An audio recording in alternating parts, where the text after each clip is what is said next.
I'd love to hear how you first started, because everybody knows you as the scholar who's written commentaries on the Bible, books on Bible and theology.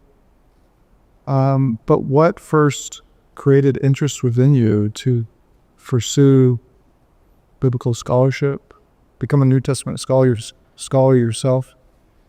Maybe I could even push as a theologian, because I want to know you haven't limited yourself to that. You've written books that even press into theology and apologetics to a degree. So how did all of this start? It started off with a degree in chemistry.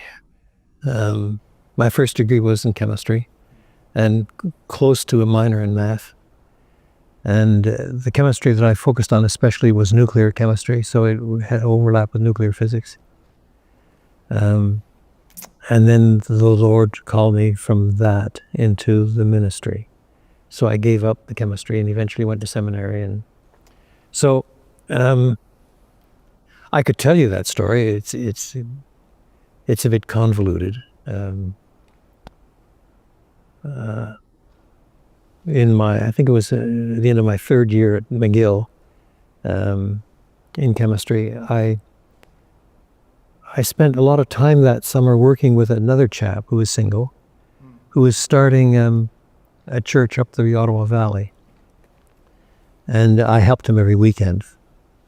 He's somebody I'd known for years. And gradually I became more interested in what was going on the weekends and what was going on in the research lab I was assigned to in Ottawa. And I gradually learned that most of my colleagues in the research lab fell into two categories.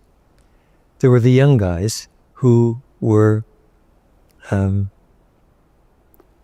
to earn a Nobel. They were serious about their work. They loved talking chemistry and so on. I enjoyed what I was doing, had a good research project, a good budget and all the rest, but it wasn't that important to me. Yeah. And the other group was the old duffers who were impatiently waiting for retirement and a boat on the lake. And I wasn't in that category either. So I was enjoying what I was doing, but it wasn't all that important. What can I say? Whereas what was going on the weekends in evangelism and church planning was important. So that was a step. That summer, I couldn't get rid of a chorus I had learned in Sunday school years earlier. By and by when I look on his face, beautiful face, thorn-shadowed face, by and by when I look on his face, I'll wish I had given him more.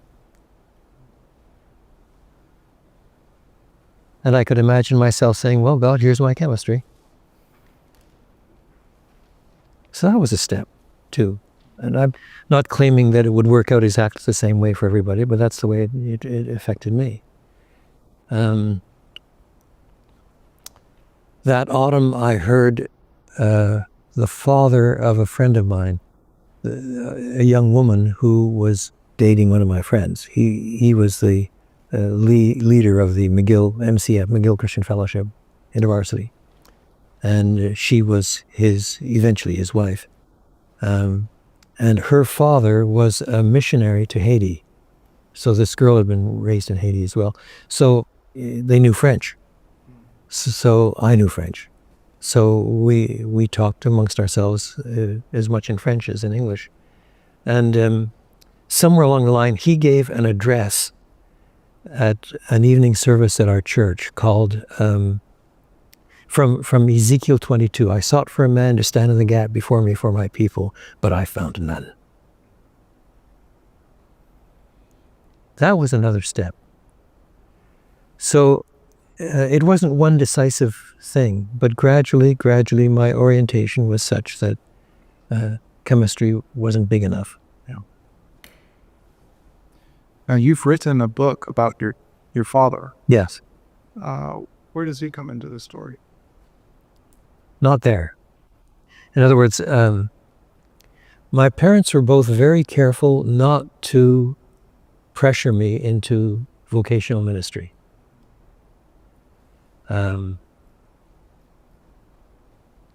So the kinds of decisions that I made along the lines that I just described all took place after I left home.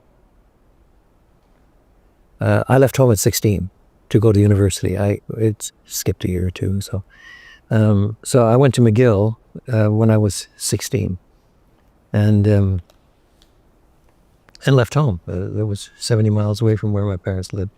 So I had relatively little direct input from my parents from my age 16 on. Doubtless to my loss, but it's the way it was. So whatever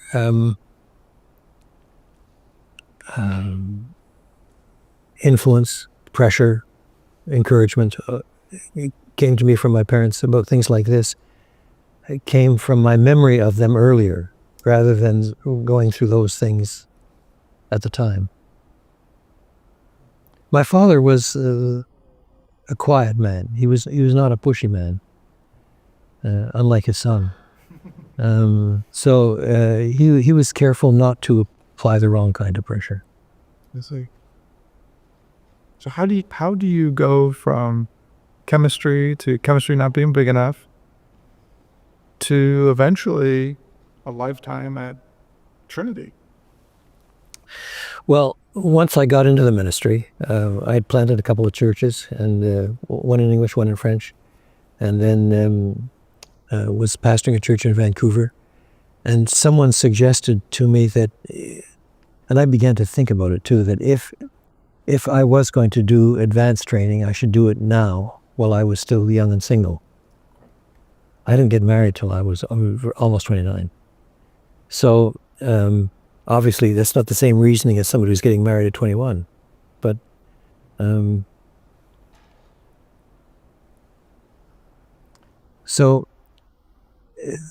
but even that going for a PhD was not going to a PhD so I can escape the ministry and go into teaching. I wasn't thinking, I was thinking more of preparation to understand God's word better for ministry. Yeah. And so the way I landed back at Northwest Seminary after that is another whole story, but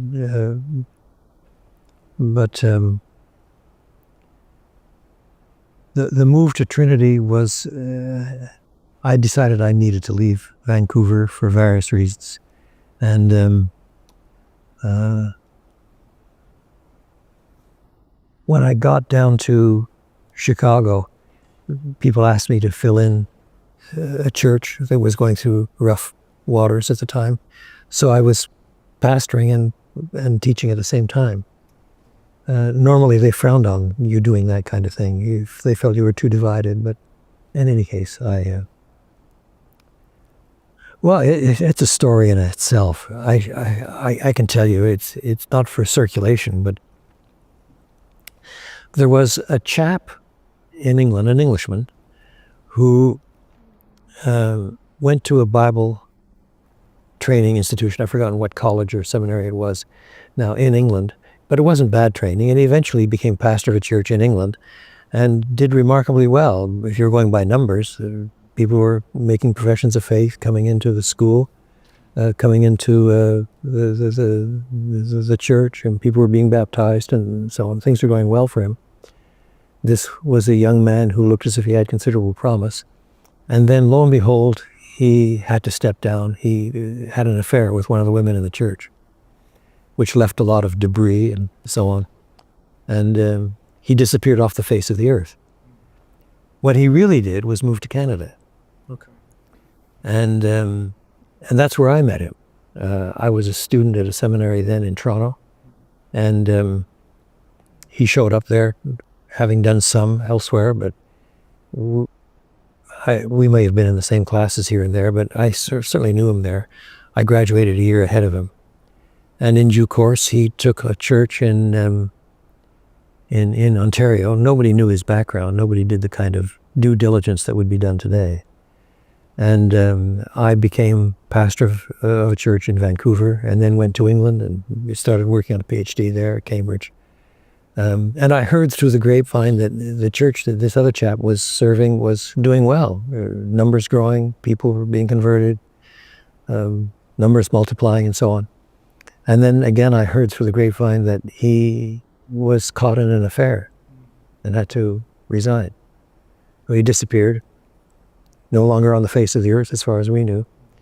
And then several years later, things moved on, and that's when I moved out of Trinity, and that's when Trinity asked me if I would help out in this particular church. And the reason was because they had had a minister who had been there only a short while, but he was quite productive and fruitful and capable and gifted and all of that, but he had just had an affair and was asked to leave.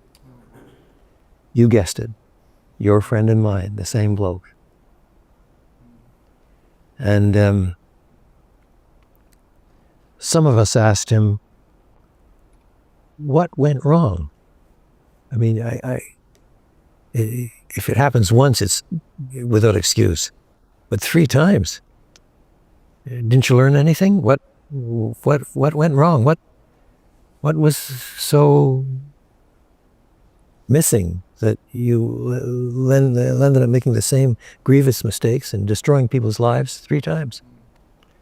He said, I failed because God is a liar.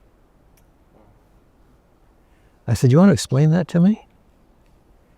He said, well, God says that there is no temptation taken you, but you, quoting the King James Version in those days, but such as is common to man, who will not suffer you to be tempted above what you are able to bear, but will with the temptation make a way of escape, that you may be able to bear it. I wasn't able to bear it, so God is a liar. He wouldn't say anything more than that. The last I heard, this is obviously 4 decades ago, he was selling computer parts in Ohio. So, if that taught me anything, it's be careful. But it showed again that I wasn't, even at that point, just an academic. I was pastoring a broken church. Yeah. When he said that to you, I mean, here I'm thinking, in light of everything that comes next, your exploration into not just Bible but theology, did it hit you at that point, or maybe later on, theology really is important, not just for whether you interpret the Bible correctly or not, in this case with that passage, but for the Christian life and for the church? Inevitably, but I don't think that this was a new realization because of this guy's history. Okay. My father was a church planter in French Canada.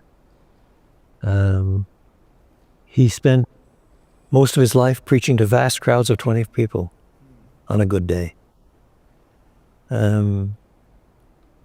So I had never been seduced by triumphalistic theology. Yeah. I hadn't seen any. Yeah.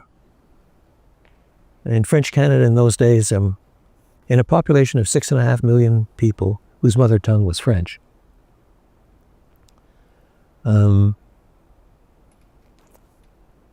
probably there weren't more than 50 churches that were evangelical. Yeah. And none of them had more than 50 people. So I wrote a book called Memoirs of an Ordinary Pastor, but I could have called it Memoirs of an Ordinary Missionary because it was cross-cultural. Yeah. In the same country, but cross-cultural. And so I never did connect studying the Bible and research and all of that with getting a teaching post so I could escape the ministry, which is what some people do nowadays. Such categories were utterly alien to me. Do you think, was it a different time? Or do you think because of the way you had been taught, that dichotomy, a very strict dichotomy, was just inconceivable. Probably a bit of both, but more the latter than the former. Okay. They just weren't models of triumphalism and churches with 10,000 people. And I mean, unthinkable. Yeah. Yeah. Now, why New Testament? Because, and I ask that question because out of just genuine curiosity, because you've written so widely. And I imagine, as the years went on, it's hard to stay in a box because everything relates to God, and even your story here. Here you are drawn to biblical scholarship, but that's not necessarily to the expense of, say, the church or pastoring or even the other missionary. Yeah, I seriously considered going to Africa. Yeah.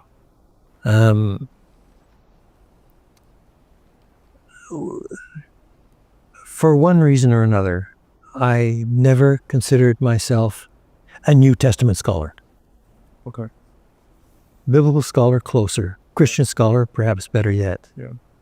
And that meant that because I was thinking in those categories, I was doing more integrative work. It might be because I have a short interest span. I mean, I got so far in a subject I wanted to do something else. Yes. So if somebody had said, we don't have a slot for you for a PhD in New Testament, would you mind doing Old Testament? I would have said, sure, fine.